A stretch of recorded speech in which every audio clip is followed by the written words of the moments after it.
Yeah, people, what's up? It's Robert Bassano. I was taking a little gander at Lockheed Martin's YouTube channel. And I know I talked about the shape construct of the Earth before. I've heard a lot of people talk about we don't really know what the shape of the Earth is. However, there is something out there called the International Ellipsoid Reference System. I'll say it again. International Ellipsoid Reference System, which discusses flattening. Okay? Flattening. And I'm going to show you that reference system so that we're all clear that NASA knows what the shape of the Earth is, DARPA knows what the shape of the Earth is, and so does the executive administration for the President of the United States, of our body of government. I'm going to show you. They all agree what the shape of the Earth is. And then I'm going to show you something that Lockheed actually illustrates with regard to their capabilities on mapping of the Earth. Okay? Stand by. So, what I'd like to show you guys is this. This is the World Geodetic System of 1984, which discusses an ellipsoid. Okay? This is very important, because these are international reference systems, which are used all around the world. Okay? That's what they are. They're international reference systems. Okay? International. And if you can't accept the international standard, and you don't have your own standard from which to establish some sort of other alternative model, then you have to go with what the international standard is. And I emphasize why you have to go with that, because you don't have nothing else to go on other than visual or physical experimentation. And you don't have the resources, you don't have the tools, you don't have the wherewithal to conduct that. But I'm providing you with this information for the simple reason of this. The rest of the world, every government agency who deals in these sciences, they know it's an ellipsoid. But what's interesting about what I'm going to show you and what I'm going to discuss with you is going to be revealed in a particular theorem that didn't come to the light of day until the 19th century. And I found it really interesting. But let's read this, okay? We don't need to read the general. You can find this online at earth-info.nga.mil. I'm going to provide it in the link in the description for all of you to read it yourselves, okay? But they discuss here the equipotential ellipsoid, okay? An equipotential ellipsoid or level ellipsoid is an ellipsoid defined to be an equipotential surface if an ellipsoid of revolution with semi-major axis A and a semi-minor axis B is given, then it can be made an equipotential surface, and they show the constant. Now, for those who are familiar with mathematics, you have to have some sort of mathematical constant, meaning that this doesn't change at all. Okay? So when they say an equipotential surface of a certain potential function u, called the normal theoretical gravity potential, this function is uniquely determined by the means of the ellipsoid surface, semi-axes A and B, then enclosed mass. Now, the key word here that I focused on, and again, I'm not trying to pull at things to get you to convince you that this is the answer, this is not the answer, but look at the wording here. Look at the meaning of the context of this sentence. The function is uniquely determined by the means of the ellipsoid surface, semi-axis A and B, the enclosed mass, M. The enclosed mass, people, is the flat, plane, solid mass, Earth surfaces, and the waters. The enclosed mass. Meaning that they're saying it's a ellipsoid shape of some sort of gases, electricity, other types of matter that we still can't define and you know, in any sort of definitive sense. But they're describing the Earth contained within the ellipsoid, the Earth we walk on, drive on, travel on, as the enclosed mass. And then they go on to say, and the angular velocity, W, according to a theorem of Stokes-Poincare, quite independently of the internal density distribution. Now, I wanted to look up the theorem of Stokes-Poincare, and I did that. And I found something interesting. And this fell in line. I had not researched this before, people, so I want to let you know that. I'm doing this raw, reading the documents, just like I always do. You know my mantra, it's not what you know, it's what you can prove. And my theorems and my hypothesis and my views and positions on this whole entire process has been dynamic. But if all of you, those of you who've been watching my videos, remember, I intentionally put out a video stating that we have a multi-layered Earth system. The center of it was fixed, and the outer layers rotated. But I didn't know which outer layers. But Stokes, they defined it. They developed a theorem to define which potential parts of the atmosphere were rotating, which caused the stars to move, the moon, the sun, so on and so forth. And here's what they said. I'm going to put this in the link as well. Okay, I'm going to put this in the description section of the video to explain to you and show you guys. You can go to this yourself. Okay, this came from a university in Argentina. All right, and this is the history of the Stokes theorem. And here is what is interesting of what is said. Okay, it discusses three theorems. A lot of this can be very confusing, very complicated. I'm still learning it myself. Okay, but here's what's interesting about this. Let me get to this here. Let's see. Okay, here it is. The first, let me blow it up here.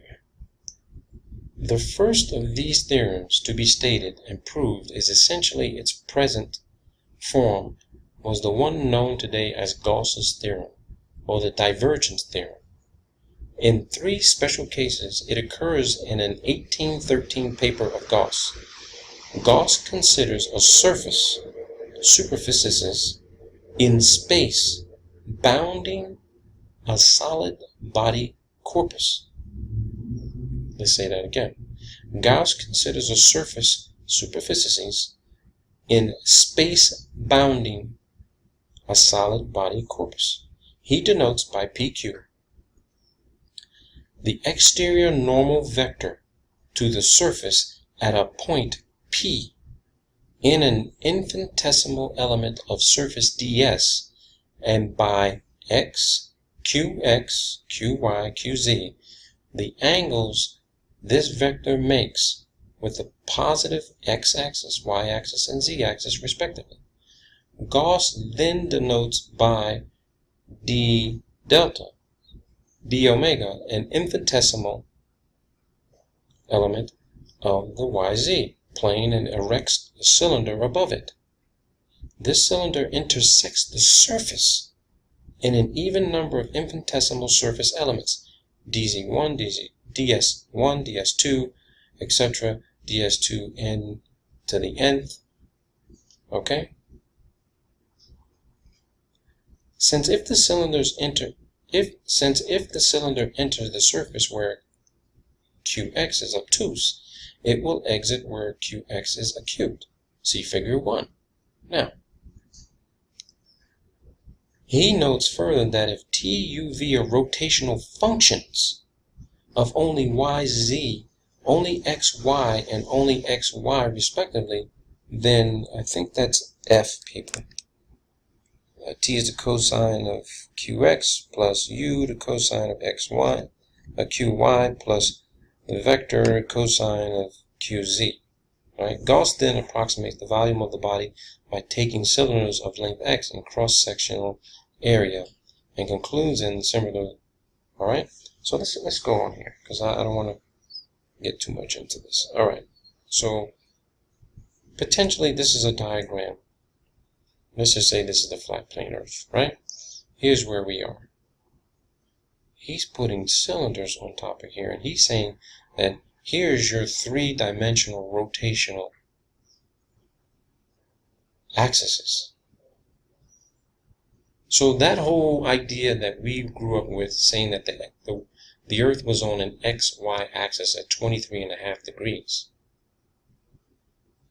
these theorems support the idea that the flat plane solid landmass surfaces in the waters are level, but the outer layers are what's on the XY axis, meaning that if you take a gyroscope, a multi-layered gyroscope, the center of it stays stable and stationary, while the outer layers rotate on specific different axes and intersect each other to keep the balance and control. So could it be possible that there is 1,000, 1,100 miles per hour of rotation, but somehow we're still fixed somewhere, God knows where, in space? Okay? We're fixed somewhere in space, and the sun and moon are rotating around us, and the stars are within one of these particular layers. That's a possibility. So again, I'm going to provide the link to this.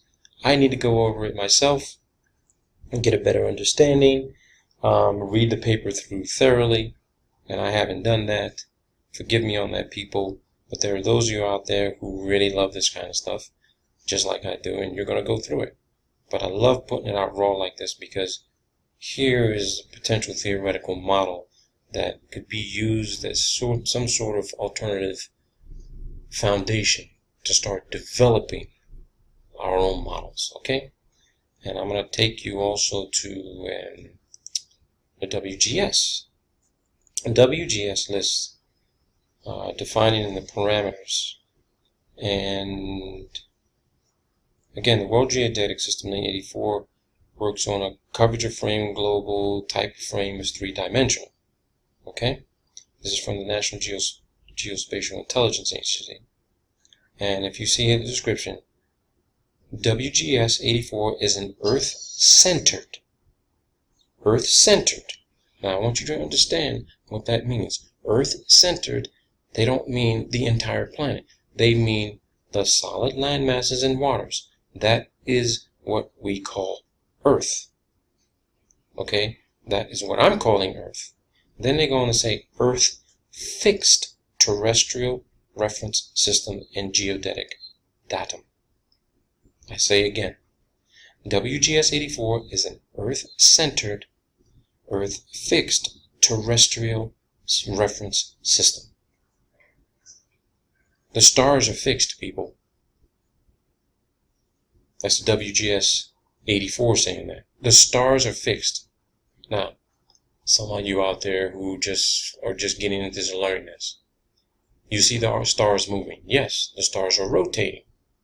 But based on Stokes' theorem and Gauss, they're rotating within a specific layer. At what axis? Who knows? We got to read all of this data and put it together. And then we can develop a much more solid model. Okay? WGS is based on a consistent set of constants. Now, key words here, people. The WGS is based on a consistent set of constants, meaning that you have set numbers that say, okay, we know the Earth is flat, non-rotating, okay, plane. But something's going on with the rest of the system. But the WGS helps define that. Okay? and model parameters that describe the Earth's size, shape, and gravity and geomagnetic fields. WGS is the standard U.S. Department of Defense definition of global reference system for geospatial information and is the reference system for the global positioning system. It is compatible with the International Terrestrial Reference System. Now, International Terrestrial Reference System. The International Terrestrial Reference System says the IERS, which is the International Ellipsoid Reference System, is in charge of defining, realizing, and promoting the International Terrestrial Reference System. The ITRS has been recently formally adopted by the, and it goes through all of this that happened in Perugia, Italy.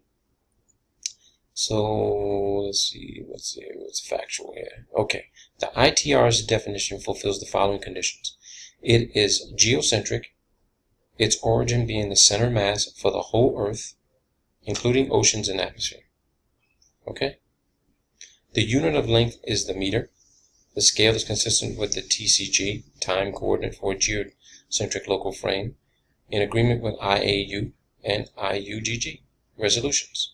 This is obtained by appropriate relativistic modeling. Its orientation was originally given by the BIH orientation in 1984. The time evolution of the orientation is ensured by using a no net rotation condition. The time evolution of the orientation is ensured by using a no net rotation condition with regards to horizontal tectonic motions over the whole Earth. Okay. This is your system, people. This is your system. It's an ellipsoid with solid mass in the middle. Is it on the equatorial plane? Who knows? But I'm going to show you the images that Lockheed put out. It kind of, brings some clarity to what it may look like. Alright? Because it's very interesting. It's extremely interesting that you have people out there who will say it's a globe, it's a ball. It's not a ball. That is for damn sure. That's for damn sure. There is no fucking way it's a fucking marble. It's an ellipsoid.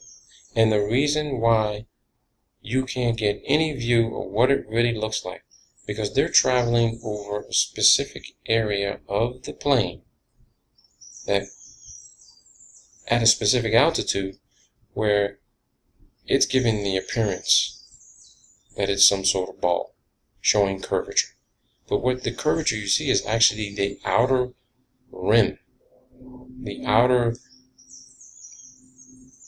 the distant areas of the ellipsoid, giving that appearance. Why they're doing that, I don't know. Could be from the concave and curved lenses of the camera that's actually shooting the video and taking the stills. Who knows? I'm more in the direction of the latter. That it all has to do with optical distortion and the design of the equipment that they're using. Okay? So let's go to this. Alright? Here's the international. I'm going to put this in the description link as well. You all can go to it. And let's go through here. Let's see the International Ellipsoid Reference. The standard theory of equipotential ellipsoids regards the normal theoretical gravitational potential as a harmonic function outside the ellipsoid, which implies the absence of an atmosphere. Thus, the computations are based on the theory of an equipotential ellipsoid without an atmosphere. The reference ellipsoid is defined to enclose the whole mass of the Earth, including the atmosphere. As a visualization, the atmosphere can be considered to be condensed as a surface layer on the ellipsoid. The normal theoretical gravity field at the Earth's surface and in space can therefore be computed without any need for considering the variation of atmospheric density. Okay? And again, this will be available in my box files. You can go and download it yourself. I'm going to provide the link, and you all just go through this information. This is an additional argument. This is additional documentary support to those who are on the idea that the Earth is not a ball, is not a globe that we see in classrooms and we see on photos, but it is in fact an ellipsoid. Now, I said in fact. I only use that term loosely for the simple reason that there's just too many symbols out there. There's too many references to this system, and it's a universal agreement that the entire Earth system is a giant, expanding, flattening ellipsoid. Flattening ellipsoid, okay? It's a flattening ellipsoid with a flat plane surface in the middle. Okay? Flat plane surface. And just to prove that to you is this. Defining of the parameters. WGS identifies 4 defining parameters. These are the semi-major axis of the WGS 84 ellipsoid. The flattening factor of the Earth. There shouldn't be any argument there, people. The flattening factor of the Earth, the nominal mean angular velocity of the Earth, and the geocentric gravitational constants as specified below. Now, I don't believe in gravity. I don't. You know, there's a quote put out by a guy by the name of David Russell. We live in a Newtonian world of Einsteinian physics ruled by Frankenstein logic. David Russell. Now, what do they mean by the nominal mean angular velocity of the Earth? If you want to accept what I previously said about their outer layers that are rotating, then we're talking about the nominal mean angular velocity of the outer areas, the outer layers. The geocentric gravitational constant could be based on inertia and velocity, because the Earth's not accelerating. But the constant velocity, the nominal mean angular velocity of the outer layers, they're rotating at a specific speed, let's just say, just for general, 1100 miles an hour, 24 hours a day, 7 days a week, 365 days a year. So the Earth is not slowing down and speeding up. So that's your constant. That angular momentum, that velocity, could be what's creating what we have been told since growing up to create gravity. But that gravity is a centrifugal force. It's an inertial force. You know, we've all seen the videos online where you spin a disc around in one direction, put it on a stick or steel rod, and it's just very difficult to move it in specific direction. It takes a lot of force and energy to move it in an opposite direction. It is of my belief and my understanding that that's what's creating what we believe to be gravity. But here's the issue. We're stationary. We don't feel this because the Earth is just so massive. So you're in a flat plane surface. And anyone who's ever gone to any music park and done those type of gyroscope type of rides where you put your hands and feet up and you rotate it in one direction and then the outer layers are rotating in another direction, and just the faster and the more force you put in to get it to rotate, you get this momentum going, and bam, the next thing you know, you don't feel the forces on your body anymore. It's the same concept, people. They're describing it right here. The semi-major axis, A, notation. Flattening factor of the Earth, 1 divided by the flattening, 298.257 and change. Nominal mean angular velocity of the Earth. I think that's a question mark. I don't know. But here's some of the math. The value, 7,292,115 times 10 to the minus 11 radians per second. We gotta do the math, people. That's the only way to be able to tell. And again, my understanding is becoming dynamic. There's some rotation out there. The whole planet's not moving. That's a given. We're fixed. We're on a fixed flat plane. The moon is not creating the tidal waves. It's the nominal mean angular velocity of the outer layers that are allowing the waters to recede and come back onto shore. That's what's creating. Because you have a solid mass and you have a liquid mass. Right? Doesn't it make logical sense, people? Occam's razor, right? Relationship with other reference systems. So again, I'm starting to really take down some notes and put this all together, and it's all explained here. And again, I'm going to put the link up for this particular document in the description so you can all look at it for yourselves. There's going to be information in here you just don't want to believe, you don't want to accept. And if you want to reject everything that's put out in front of you as far as documentation is concerned, but you just want to keep trying to putting up pictures because you can prove that the earth is flat, well, guess what?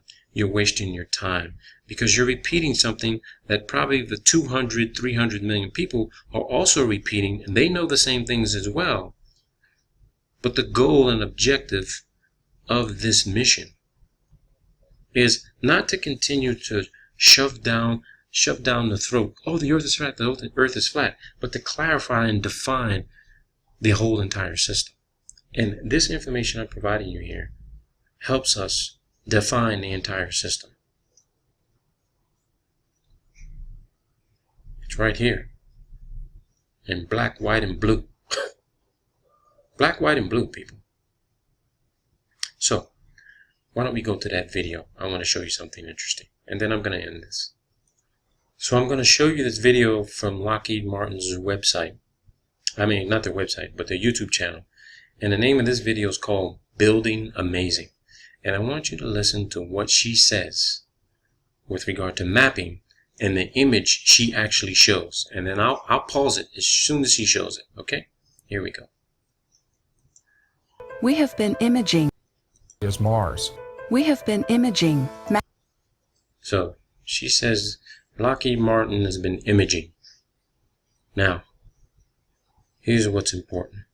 Okay? I'm going to assume that this is the Earth. That's what I'm going to say. Some of you may look at this and say that this is the moon. Regardless of what it may be, I'm going to say it's the Earth. Now, this is the Earth. This is the image, the thermal image of the Earth. 70% water, right? So all this blue, this is water. You got some land masses here, you got some green. There's a lot of craters and shit like that. You know, don't put too much focus and attention on that. But here's something I want to focus on. This intense red up here is the thermosphere. This is the thermosphere, people. This is the thermosphere. And if we look at the Earth, maybe being in the middle here, the flat plane surfaces. Here's flat plane surfaces. Because we know this can't be a fucking ball. It just can't be. Because if it were a ball and Florida, say, was down here and it's launching up into this space here, okay, and it's taking that arc, it's kind of jumping up and out, then that means it's jumping inside the thermosphere, right? If this were Florida, say right down in this area here, and every time the space shuttle or some rocket took off, it's going vertical, vertical, vertical, vertical, and then it takes that arc and jumping into the thermosphere. Jumping into the thermosphere. Now, the question I have to ask myself is, Why would you be taking that arc and that horizontal plane to jump into the thermosphere? Of course, yeah, you got to go through the thermosphere. That's common fucking sense. It's common sense. But could it be that they're jumping inside this thermodynamic environment to go inside or on the other side of the ellipsoid where there's something up? Because when you look at this ellipsoid and then you compare it with the ball marble, there's more fucking land, people, when you look at this ellipsoid. There has to be. Because if this is all, say, the United States, and this is Europe, and this area here is all Europe, Russia, Africa, Middle East, we're only looking at a flat view of this ellipsoid, but what about what's on the backside and around this fucking thing? What's on the backside and around it? I tell you what's on the backside, on the other side of this damn thing. Way more fucking land than what they're telling us. So could it be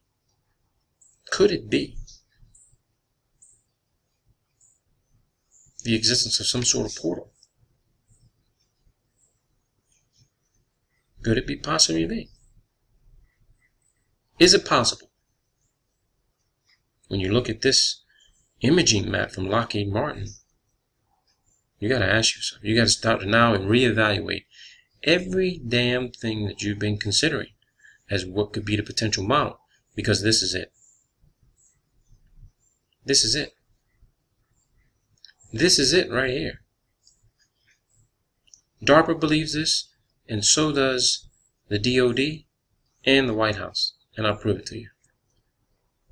So here you go, people. There's DARPA's logo right there. That's DARPA, Defense Advanced Research Project Agency. It's an ellipsoid. It's an ellipsoid. And as you can see, they show you, you got a layer here, which is supposed to be the top. You've got one layer, second layer, third layer, fourth layer. This is DARPA's logo. And here goes the White House. White House, an ellipsoid. With the White House in the middle. DARPA, White House. DARPA, White House. The Earth is an ellipsoid, people, with a solid mass body in the center. The flat, solid dirt, sand, rocks, pebbles, dog shit, mountains, hills, flat foundation your fucking house sits on, and the waters, liquid mass. The rest of the system, some sort of rotating type of angular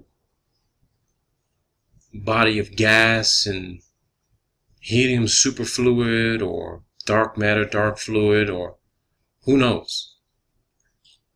That's what it is. But you got to decide for yourself. I'm going to put all the links in the description for you to do your own research. And let's start working towards something that can be taken serious instead of fucking guessing. Use the documentation, people, or please shut the fuck up. Remember, it's not what you know, it's what you can prove. Peace.